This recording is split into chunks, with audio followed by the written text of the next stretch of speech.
Hello and welcome to Tours Speedway to watch the highlights of the fourth round of the 2015 NASCAR Whelen Euro Series season.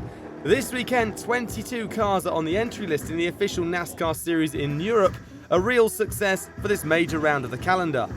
Let's start with the first Elite 1 race of the weekend, and for the fourth consecutive time this season, Nicola Rocca in car 56 has set the pole position.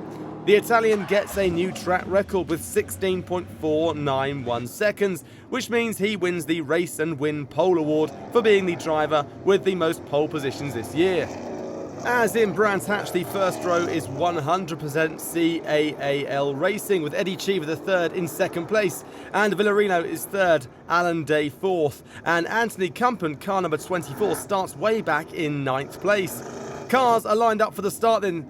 In goes the course car. It's a 75-lap race. Let's see what happens.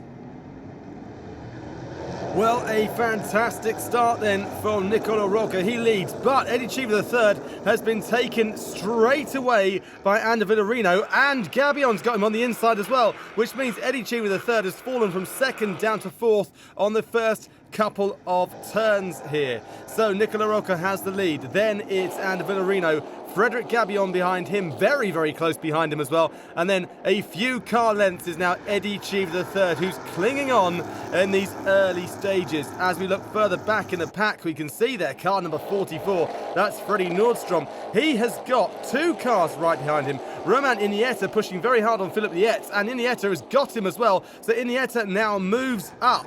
Fantastic bit of work there from Roman Iniesta. As we go on board with Iniesta now, you can see Nordstrom just ahead of him. That tiny little red light, the only clue that Iniesta has that Nordstrom is applying the brakes. So Iniesta looking for all he can to get down the inside there. Nordstrom making his car as wide as possible, drifting out there as high as he can get for the entry on the next turn. Iniesta still looking for a way pass, right on the back, a little nudge just yet. Oh, he's knocked Nordstrom out slightly wide, and Iniesta takes him there on the inside. Well, that is racing for you. That's all he needed, making the driver there in the 44 car, Nordstrom, slightly unstable into the turn and moving down on the inside. Back to the race leader then, we have got Nicola Rocca there leading Andy Villarino, but not by far, as we go on board then with Andy Villarino, and behind him it's Frederick Gabion. So you can see the gap now between Villarino and Nicola Rocca, not very far at all, as Villarino applies the pressure to Nicola Rocca, who's having to concentrate every single step of the way, getting very close on this turn here. And you can see now the gap that is starting to emerge between the top two or three cars there. A little way back now, we'll find car in fourth place belonging to Eddie Cheever III. And looks to me like cars are starting to slow down. It looked like a poor exit there for Andy Villarino, but actually the cars are all slowing down. Yellow flags are waving. That's to clear up some debris on the track.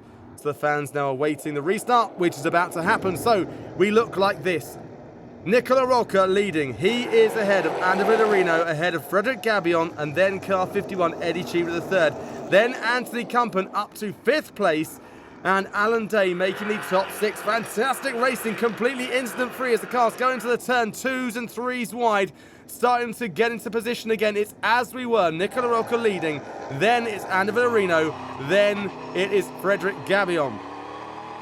Back on board with and Villarino, then we can see the gap still, no distance between him and race leader Rocca at the moment, but he can't find a way through. Every time he gets near, Rocca seems to accelerate even harder, and right behind Villarino now you can see that Frederick Gabion has really started to close up that gap. So Eddie Cheever III, car 51, is just ahead of Alan Day in car 54. They're both competing in the junior trophy as well, but they are both behind race leader Nicola Rocca in this classification, and of course on track as well. And you can see just how close it is there between four cars all competing. So Roman Iniesta now 8th, he's behind Lauda, who's really making his comeback this year. Let's have a quick look at this order, battle for 4th. It goes Eddie Cheever III, then Anthony Campen, then it's car 54 Alan Day, then 66 of Matheus Lauda, and car number 7 of Roman Iniesta.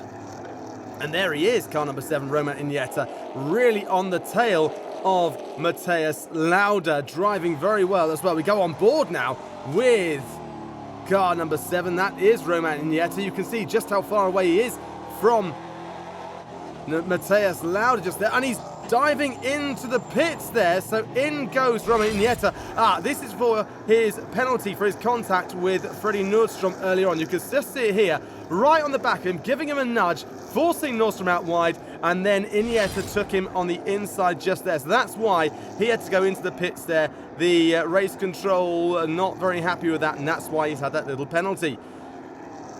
Challenger Trophy then, Philippe Lietz in car number 67 leads Dominic Tiroc in car number 99, and then Pierre Roche is in car number 4. He is just behind the Frenchman in 3rd place. As we go on board with him, you can see all the cars ahead of him, how close they get. One of them being forced out slightly wide there. I think that might be Tiroc there being forced out wide, and it looks to me like Roche has got him as he goes past on the inside. No, not quite. He's grabbed it back. Tiroc is not letting him go through. He goes around again, though, and it looks like he's got him this time. Yes, he has. A great bit of driving there from the Frenchman to take 2nd in the Challenger Trophy. Fantastic. Back up ahead then. This is the battle for 1st place. It is Ander Villarino against car number 56 of Nicola Rocca, as it was from the very beginning. No change at all, and yet Villarino is doing all he can to put pressure on him. We're on board now with Frederic Gabion. Up ahead, you can see there Villarino chasing down Nicola Rocca. It is so close, 1, 2 and 3 here, and the leaders are starting to close in now on the back markers. This could make a huge difference as they get closer and closer, with Villarino trying to draft up on the back. Now we go on board with Ander Villarino. You can see how close they're getting now to the back markers, and Nicola Rocca trying to make his way through as quickly and as easily as possible.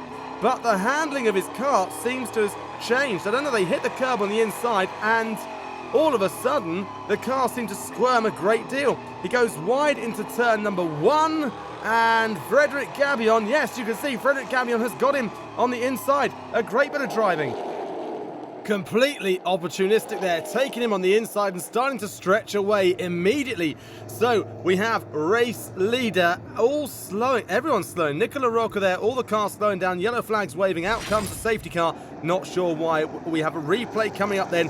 This is Renzo Calcinatti spinning there on that cambered left-hand turn, managing to stop before he hit the wall. Well done to him, and rejoining.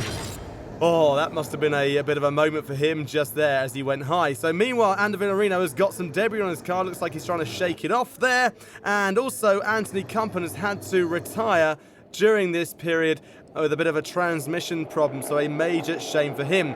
In goes the safety car then. We're on a restart lap 71. Top 6 look like this. It is Nicola Rocca. He leads ahead of Frederic Gabion.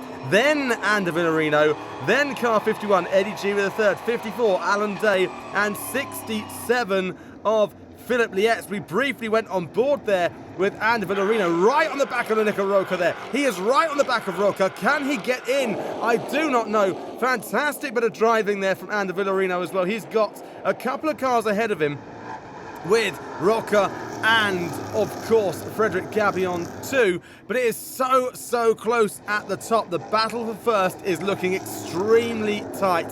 So hard to call this one with only a few laps to go. We've got Nicola Rocca leading. Then it is Frederic Gabion just behind. And just behind him, Ander Villarino. And behind him as well, there is no gap. It's relentless. Eddie Cheever the 3rd. We go on board now with Ander Villarino. You can see how close he is to the 2 cars ahead, putting them under so much pressure, but not able to find a way through. Fantastic stuff from Nicola Rocca. He has led from the very start and has put up with so much pressure. He's almost there as they head round.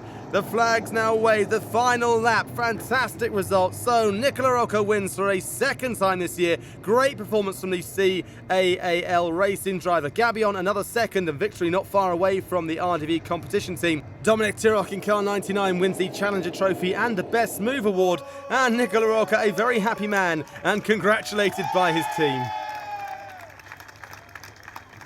Really difficult race.